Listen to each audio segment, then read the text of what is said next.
God's holy place, a call for reverence and restoration.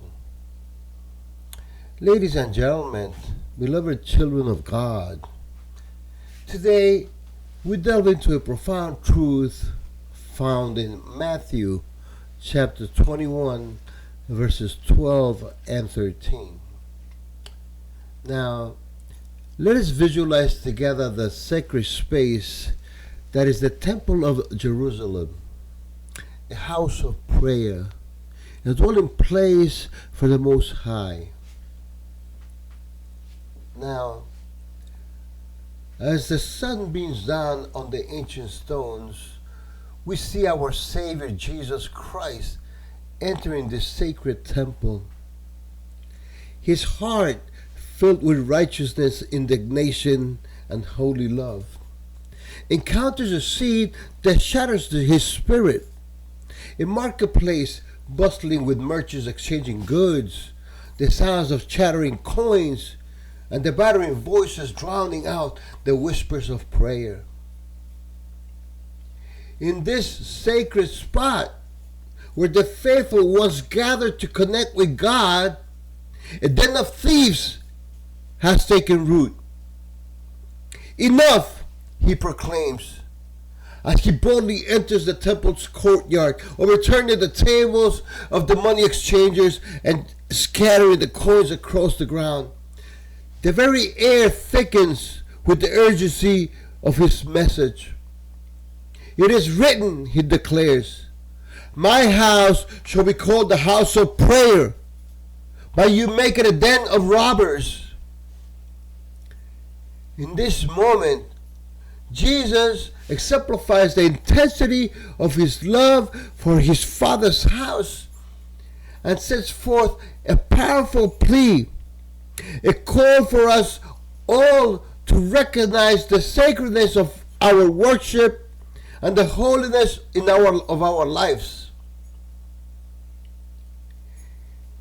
This scene serves as a reminder of the transforming power of the Holy Spirit in our lives.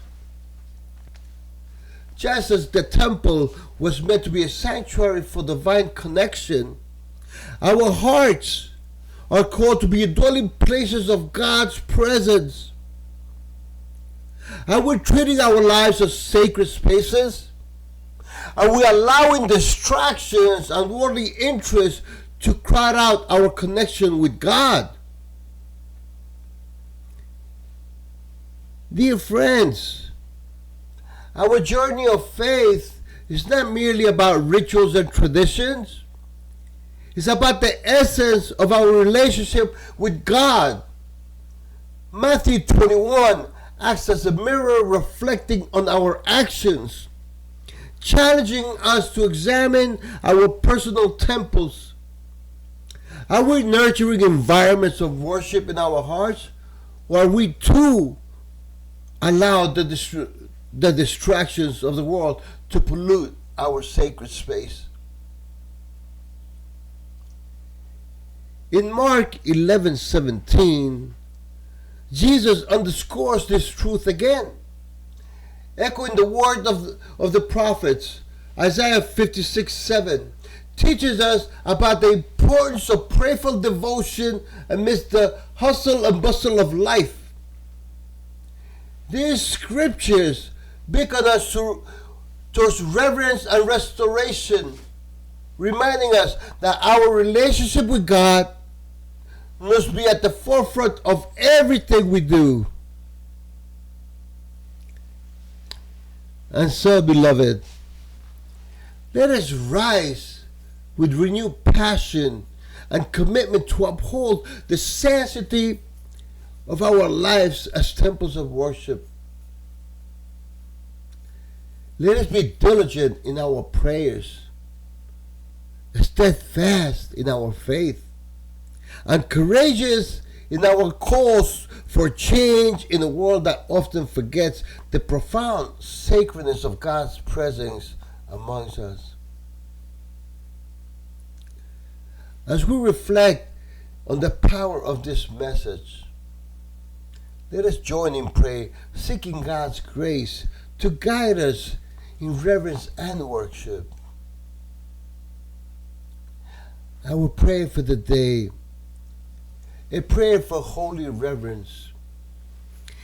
Heavenly Father, thank you for reminding us today of the holiness of your presence. We ask for your forgiveness for the ways we may have allowed worldly distractions to invade our lives and diminish our communion with you. Cleanse our hearts, Lord, and help us to restore our commitment to worship you in spirit and truth. Fill us with your Holy Spirit and empower us to create sacred spaces in our lives where your love can abound. May we honor you in all that we say and do. In Jesus' mighty name we pray. Amen. Our affirmation for today, God's dwelling place. Today, I affirm that my heart is the dwelling place for God. I invite His presence to fill me, transforming my life into a sanctuary of worship and love. I commit to nurturing my relationship with Him, allowing His truth and grace to shine through me, inspiring others to seek His holy presence. I declare that I am a vessel of His glory, and I will honor Him in every aspect of my life. Amen. Thank you very much for sharing the word today, and may God bless us all. Amen.